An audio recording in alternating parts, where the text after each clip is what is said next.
Would Elden Ring thrusting swords work as actual swords? The rapier, yeah, it's a rapier. It's a kind of sword that existed.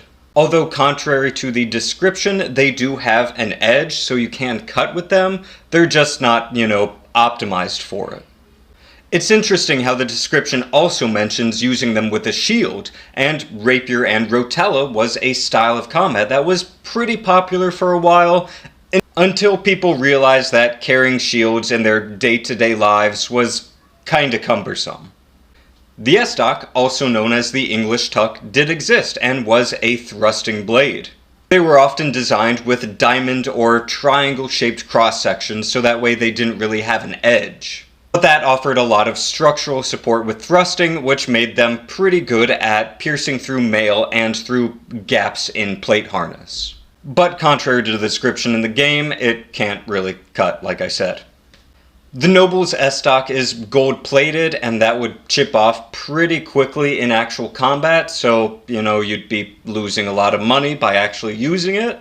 But it doesn't look two-handed, so it's not really set up like an estoc. It looks a bit more like a rapier. And it even has what looks like a ricasso, which would be good for fingering the guard. And that's, I got these two pens. This is like a traditional crossguard on a sword.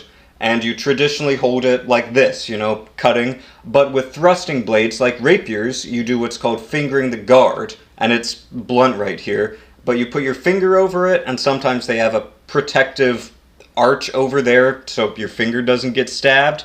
And this, you're attacking like this. Fingering the guard brings the blade more in line with your arm, so you can thrust with it better. The noble's estoc looks like it's set up more like that than an English tuck. Cleanrot knight sword, pretty much another estoc type thing. It looks like it is set up more for cutting, so it might be kind of like a side sword, transitional rapier type blade, when they went from thicker longsword blades to thinner rapier blades. But yeah, it would work as a sword.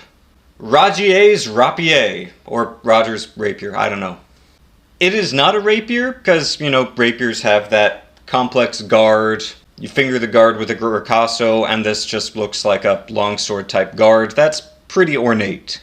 It wouldn't be used like a rapier at all, maybe more like an estoc, or regular longsword, and the guard might be kind of fragile, so might not offer as much protection.